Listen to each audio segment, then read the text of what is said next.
오늘 보실 본문은 데살로니가 후서 3장입니다.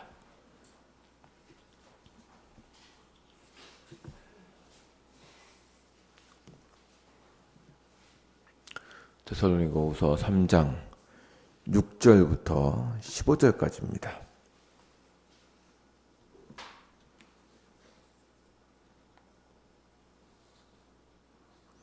(6절부터) (15절까지를) 한 절씩 교독하도록 하겠습니다. 6절을 제가 먼저 읽겠습니다. 형제들아, 우리 주 예수 그리스도의 이름으로 너희를 명하노니 게으르게 행하고 우리에게서 받은 전통대로 행하지 아니하는 모든 형제에게서 떠나라.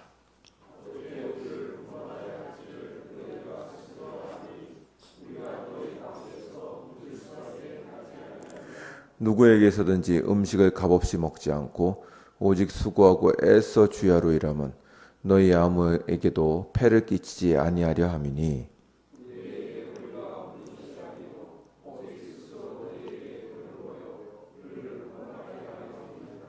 우리가 너희와 함께 있을 때에도 너희에게 명하기를 누구든지 일하기 싫어하거든 먹지도 말게 하라 하였더니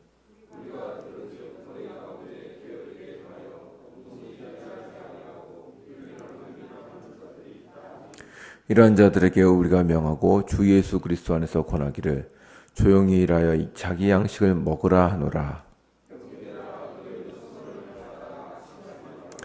누가 이 편지에 한 우리 말을 순종하지 아니하거든 그 사람을 지목하여 사귀지 말고 그로 하여금 부끄럽게 하라. 그러나 원수와 같이 생각하지 말고 형제같이 권면하라. 아멘. 네, 어제 말씀드린 대로 데살로니가 후서의 그 주된 주제는 예수의 재림에 대한 문제였습니다.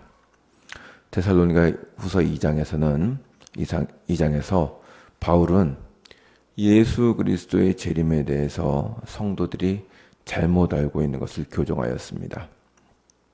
여기서 바울은 예수의 재림에는 전조가 있다는 것을 알려줍니다. 그 전조란 교회의 배교와 멸망의 아들이 나타나는 것입니다. 바울은 이런 전조가 있고 난 후에 예수께서 다시 오시니 너무 두려워하거나 삶을 포기하지 말라고 말씀합니다. 이것이 2장의 말씀이었습니다. 그러면 왜 그런 이야기를 하셨는가를 생각할 수 있는데, 그러니까 어떤 문제가 있길래 그런 얘기를 했을까라고 생각할 수 있는데 그 이유가 오늘 읽은 본문에서 어느 정도 나타납니다. 이것을 생각하고 한번 본문을 생각해 보시면 조금 더 이해가 되시라고 생각합니다. 한번 전체적인 내용을 좀 보겠습니다. 3장은 내용상 세 부분으로 나눌 수 있습니다. 1절부터 5절까지는 데살로니가 성도들을 향한 기도의 요청과 권면이 기록되어 있습니다. 6절부터 15절까지는 특별히 교회 안에서 문제가 되는 성도들이 있어서 그들을 향하여 책망하며 성도들로 하여금 그들을 어떻게 대해야 할지를 권면하고 있는 내용입니다. 이 부분이 종말론과 관련되어 있는 것으로 보입니다. 그리고 16절부터 18절 마지막은 편지를 마치는 작별 인사입니다.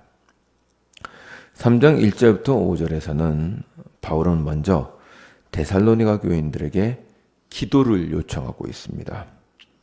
바울은 교회에 보내는 서신들 끝에 꼭 자신을 위한 기도를 부탁함으로써 자신의 사역이 하나님의 은혜로만 가능하다는 것을 고백합니다. 한번 3장 1절부터 5절까지를 교독하도록 제가 한번 읽겠습니다. 보십시오. 끝으로 형제들아, 너희는 우리를 위하여 기도하기를 주의 말씀이 너희 가운데서와 같이 퍼져나가 영광스럽게 되고 또한 우리를 부당하고 악한 사람들에게서 건지시옵소서 하라라. 믿음은 모든 사람의 것이 아니니라. 주는 미쁘사 너희를 굳건하게 하시고 악한 자에게서 지키시리라. 너희에 대하여는 우리가 명한 것을 너희가 행하고 또 행할 줄을 우리가 주 안에서 확신하노니 주께서 너희 마음을 인도하여 하나님의 사랑과 그리스도의 인내에 들어가게 하시기를 원하노라. 아멘. 여기서도 아까 말씀드린 바와 같이 나를 위하여 기도해다오, 내 사역이 열매를 맺을 수 있게 은혜를 구해달라고 하고 있습니다. 동시에 바울은 선교 사역을 하는 데 있어서 항상 유대인들의 방해와 위협을 당하고 있었습니다. 그러므로 바울은 자신들을 악한 자들에게서 건져달라는 기도를 해달라고 부탁하고 있습니다. 그는 기도를 부탁하면서 동시에 동일한 고난을 받고 있는 데살로니가 교회 성도들을 위로하고 권면하고 있습니다. 그들에게 사도가 전한 바를 잘 수행하고 있을 것이라고 확신한다 라고 함으로써 격려합니다. 사도는 고난받는 교회 성도들에게 인내를 권면하고 있습니다. 그것이 5절에도 보시면 하나님의 사랑과 그리스도의 인내라는 말로 그들에게 이제 사랑 속에서 인내할 것을 권면하고 있는 것입니다. 이렇게 교인들에게 기도를 요청하고 권면한 바울은 두 번째 권면을 하고 있는데 그것은 어떤 잘못된 삶에 빠진 자들을 향한 권면입니다. 그것이 오늘 읽은 본문의 내용입니다. 6절 이하에서 바울은 데살로니가 교회 성도들 중에서 게으르게 행하고 사도의 가르침대로 행하지 아니하는 자들을 책망하고 돌이키게 하라고 말합니다. 이들에 관해서는 데살로니가 전서, 그러니까 앞에 있는 편지에서도 이미 언급되어 있습니다. 한번 데살로니가 전서 4장으로 한번 가보시죠. 4장 11절입니다.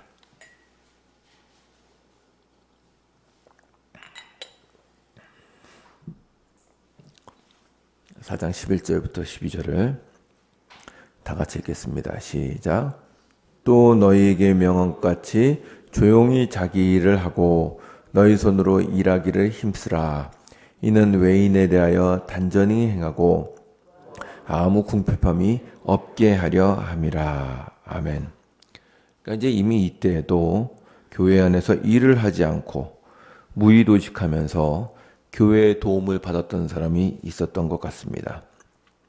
그런데 그들은 데살로니가 전서에 기록된 바울의 권면을 받았음에도 불구하고 그들의 삶이 변하지를 않았습니다.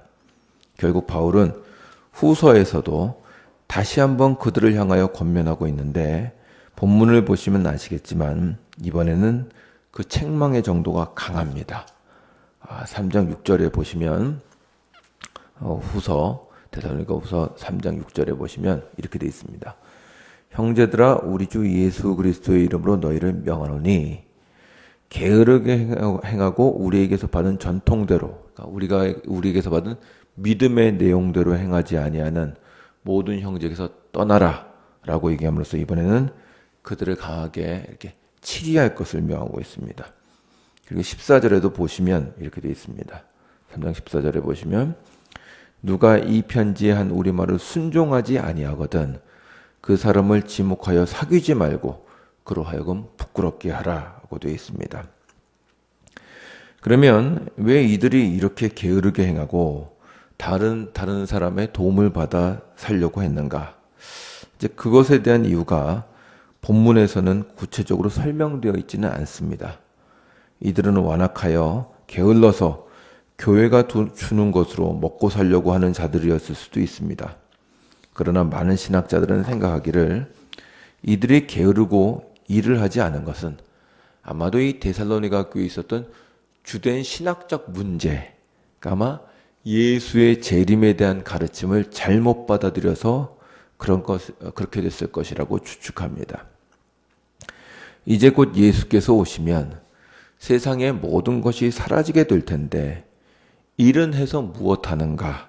라는 일종의 삶에 대한 회의를 품은 것으로 추측하고 있습니다.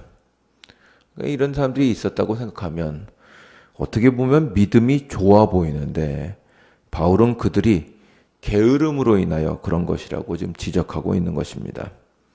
다시 말하면 자기들의 게으름에 엉뚱하게 신앙적인 이유를 가져다 붙이고는 아무 일도 하지 않고 교회의 도움으로 살고 있는 것으로 보입니다.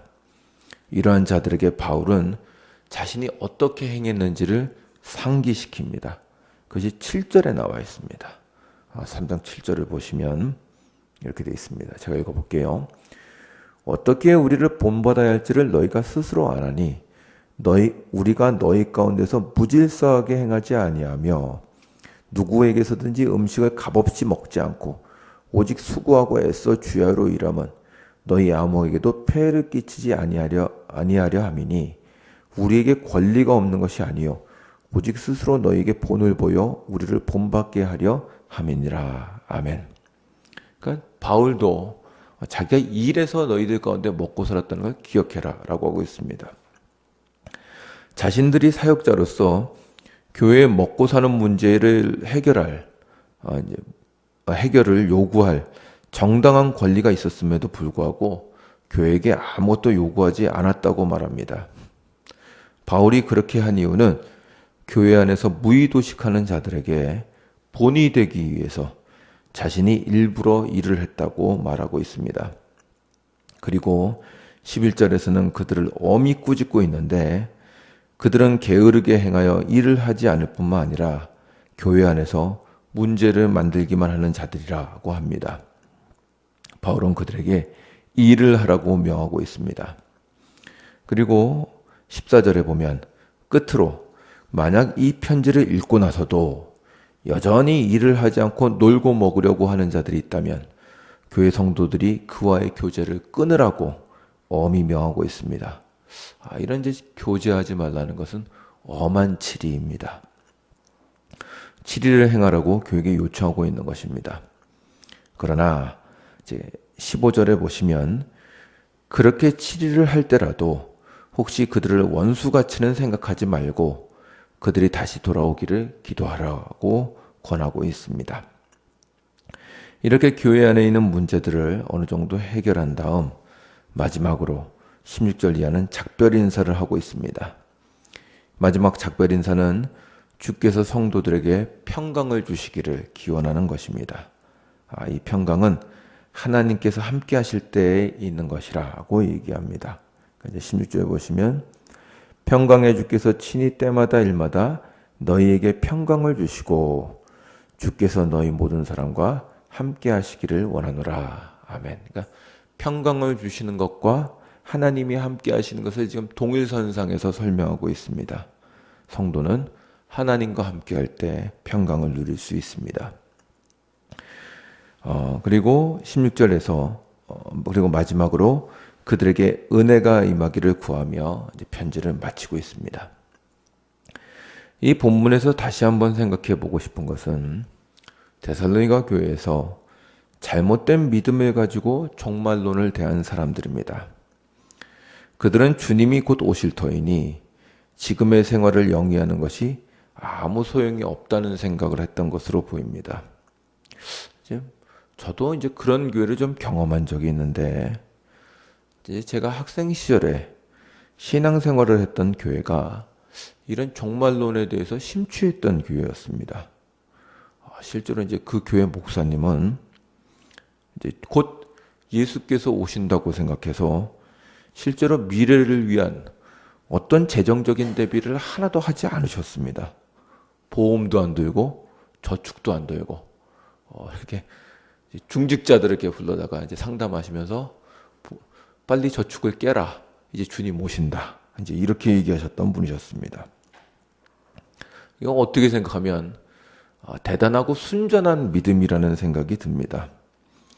믿는다고 해도 그것을 실제로 행하는 사람은 쉽지 않은데 그분은 정말 믿는 바대로 사셨던 것이었습니다. 잘못된 종말론에 심취한 자들 역시 예수가 오시기 때문에 더 이상 이 세상의 삶은 큰 가치가 없다고 생각했던 것 같습니다. 그러나 그러한 믿음은 뜨거운 믿음일지는 모르겠으나, 그러니까 순전한 믿음일지는 모르겠으나 잘못된 믿음이란 걸 보여줍니다. 이 종말론을 우리에게 가르쳐 주신 이유에 대해서는 잘 알지 못하는 믿음입니다.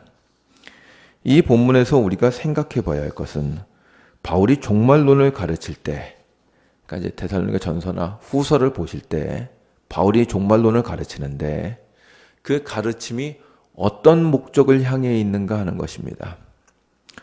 사도는 주님의 재림을 말함에도 불구하고 그 날짜와 시기에 대해서는 전혀 할 말이 없다고 말합니다.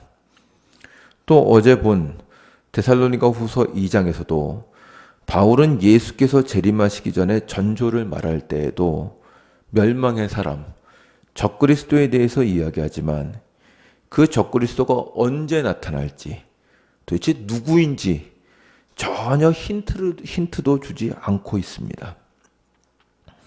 그냥 그가 와서 하는 일이 무엇이며 성도를 어떻게 미혹해 할 것인지를 이렇게 넓게 얘기할 뿐이지 그 사람을 추측할 수 있는 걸 알려주지 않습니다. 그러니까 많은 어떤 이렇게 여러 가지 이견들이 있을 수밖에 없는 것입니다.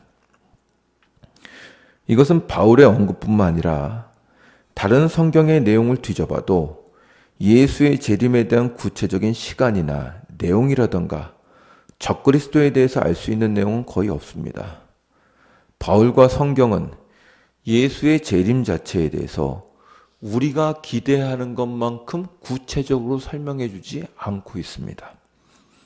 언제 오시는지, 적그리스도는 언제 나타나는지, 도대체 누구인지, 그때 자세하게 무슨 일이 있을 것인지 언급을 하지 않습니다. 왜 그럴까요? 성경에서 종말론에 대한 가르침은 우리에게 예수의 재림에 대해서 자세한 정보를 주는 것을 목적으로 하고 있지 않습니다. 그러니까 성경에서 아무리 찾으셔도 안 나올 겁니다. 그게 목적이기 때문입니다. 그리고 그것을 알려준다고 해도 그것이 사람을 유익하게 하지도 못합니다. 그게 사람의 부패성입니다. 아마도 예수님의 재림의 날짜를 안다면 성도들이 그때까지 나태해질 위험이 훨씬 클 것입니다. 오히려 바울과 성경이 예수의 재림에 대해서 말하는 이유는 그 재림을 기대하는 성도가 지금 이 땅에서 어떻게 살아가야 하는가를 말하고 싶어서입니다. 마치 미래를 위해서 지금 현실을 포기하고 일을 하지 않는 이들을 책망하면서 너희들이 미래의 예수의 재림을 기대한다면 지금 열심히 살아야 된다 라고 권면하는 것처럼 예수의 재림의 가르침 목적이 미래보다는 바로 지금 현실을 성도가 어떻게 살아가는가에 있다는 말입니다. 미래를 말해서 미래를 대비하게 하는 것이 종말론의 목적이 아니라 오늘 현재의 삶을 살아서 미래를 준비하게 하고자 하는 것입니다. 이게 성경의 목적입니다.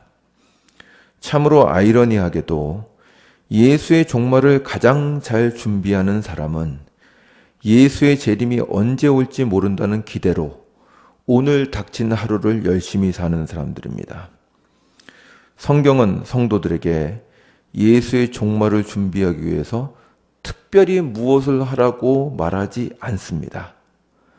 종말을 대비하기 위해서 가족을 희생하거나 직장을 버리라고 하지 않습니다.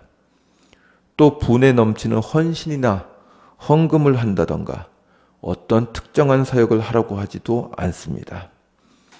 하나님에게 잘 보이기 위한 특별한 공로를 요구하지 않는 것입니다. 그러한 것들은 예수의 재림의 의미를 잘못 이해한 것입니다. 예수는 그분의 재림을 기다리는 성도들이 이 땅에서 최선을 다하여 묵묵하게 충성된 삶을 살기를 원하십니다. 여기서 해야 하는 일, 혹은 주께서 맡기신 일을 하라는 것입니다. 3장 12절에서 말하는 것처럼 질서 있고 조용하게 일을 하며 자신의 양식을 먹으라. 이게 재림을 기다리는 자의 자세다 라고 얘기하는 것입니다. 특히 그리고 선을 행하며 낙심하지 않는 것이 성도가 예수의 재림을 기다리며 해야 할 일입니다. 특히 예수의 재림은 13절에 있는 성도가 낙심하지 않고 선을 행하는 것에 대한 근거가 됩니다. 예수께서 재림하셨을 때 성도의 선을 드러내시며 칭찬하실 것이기 때문에 오늘의 낙심을 이겨내라는 것입니다. 이것이 데살로니가 전후서를 통해서 성도가 종말론을 제대로 깨달았을 때 취할 행동입니다. 가족을 돌보며 직장에서 일을 하고 그 일들을 통하여 하나님께서 기뻐하시는 지극히 평범한 삶을 매일 영위해 나가는 것입니다. 그렇기에 우리는 그분의 날짜를 알 필요도 없고 누가 적그리스도인지 살피느라 온갖 상상을 할 필요도 없습니다. 내가 하나님 앞에서 할 일을 하면 됩니다. 숙제를 열심히 해놓고 공부를 열심히 해놓으면 시험을 언제 보는지 걱정 안 해도 되는 거와 같습니다. 매일 예수 복습 철저히 하면 됩니다. 그러면 언제든지 시험 보면 점수가 나오는 것입니다. 주님은 그것을 보고 싶어 하십니다. 우리가 주님으로부터 듣기를 사모해야 하는 칭찬은 바로 이것입니다. 네가 큰일을 하였구나. 재산을 기부했구나. 이게 아니라 잘하였도다 착하고 충성된 종아, 네가 적은 일에 충성하였음에 내가 많은 것을 내게 맡기리니 네 즐거움에 참여할지어다. 마태복음 25장의 달란트 비유에 있는 말씀입니다.